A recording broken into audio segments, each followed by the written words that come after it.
Israel के PM Netanyahu ने जिस घड़ी हमास पर हमले के ऑर्डर दिए, उस वक्त उन्होंने इस बात का बिल्कुल भी अंदाजा नहीं लगाया होगा कि गाजा युद्ध 1 साल से भी ज्यादा समय तक खिंच सकता है। फिलहाल इस युद्ध का अंत नजर नहीं आ रहा है। इजरायली सेना लगातार गाजा में अपना अभियान जारी रखे हुए है। वहीं लड़ाके भी छिपकर और घात लगाकर इजरायली बलों की मुश्किलें बढ़ा रहे हैं। दूसरी ओर इजरायल में बड़ी संख्या में लोग अपनों की वापसी की उम्मीद में दिन गिनते नजर आ रहे हैं। बंधकों की रिहाई को लेकर इजरायलियों का सब्र टूटता नजर आ रहा है, मगर इजरायली पीएम लगातार अपने पुराने वादे को दोहरा रहे हैं कि वो सकुशल बंधकों को वापस लाएंगे। इस कड़ी में एक बार फिर इजरायली पीएम ने सबको हैरान करते हुए जंगी हालात के बीच गाजा का दौरा किया। नेतन्याहू का अचानक से गाजा पहुंचना कई मायनों में बेहद अहम माना जा रहा है। नेतन्याहू सिर पर हेलमेट और बुलेट प्रूफ जैकेट पहने नजर आए। उनके साथ रक्षा मंत्री, आईडीएफ चीफ ऑफ स्टाफ और कई कमांडर देखे जा सकते हैं। इस दौरान नेतन्याहू को गाजा के ताजा हालातों से रूबरू कराया गया। इसके अलावा जंगी मैदान में इजरायली सेना की मौजूदगी के बारे में भी बताया गया। नेतन्याहू ने अपने गाजा दौरे के दौरान आईडीएफ का मनोबल भी बढ़ाया, साथ ही गाजा से इजरायलियों को भी अपने मजबूत इरादों का संकेत दिया। इस दौरान नेतन्याहू ने फिर से अपनी कसम दोहराई कि युद्ध के बाद हमास गाजा पर शासन नहीं करेगा। इसमें साफ जाहिर होता है कि नेतन्याहू ने हमास के साथ सीजफायर तक पहुंचने के प्रयासों को खारिज किया। नेतन्याहू अपने हालिया गाजा दौरे में एक अलग अंदाज में नजर आए, जहां उन्होंने बंधकों को वापस लाने के लिए नए लुभावने ऑफर की भी पेशकश कर डाली। नेतन्याहू ने इजरायली बंधकों को सौंपने वालों को भारी भरकम भुगतान करने का प्रस्ताव रखा। नेतन्याहू का सौदेबाजी पर आना कई मायने में बेहद हैरान कर देने वाला माना जा रहा है। नेतन्याहू ने कहा कि जो कोई भी गाजा में बंधकों को बाहर निकालेगा, उसको इजरायल की ओर से $5 मिलियन यानी करीब 42 करोड़ रुपए का इनाम दिया जाएगा।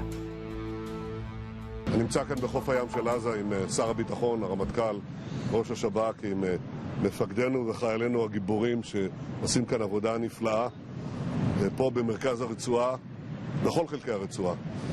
הם השיגו תוצאות מצוינות ביעד החשוב שלנו.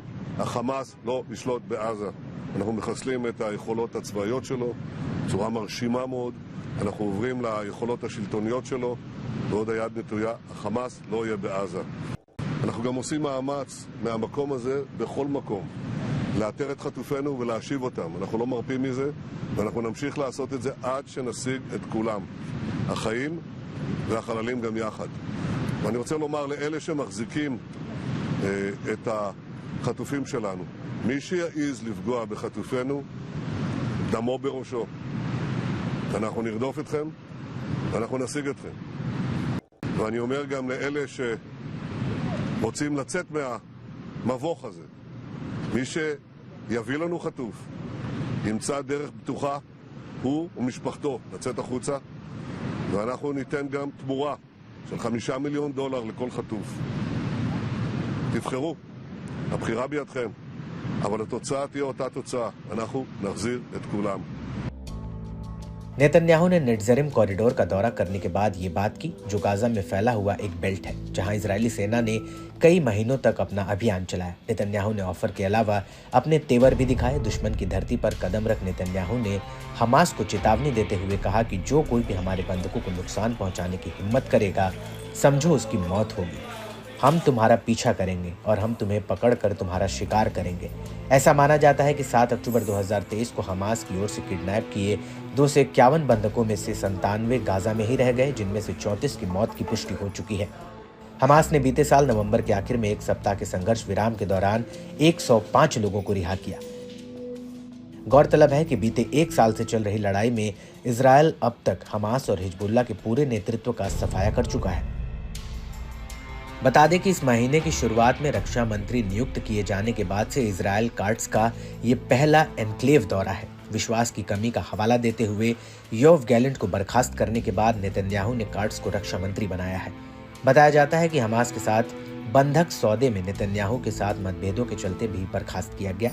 गाजा से बोलते हुए कार्ड्स ने कहा कि हमें यह सुनिश्चित करने की जरूरत है कि हमास अगले दिन यहां शासन न करे।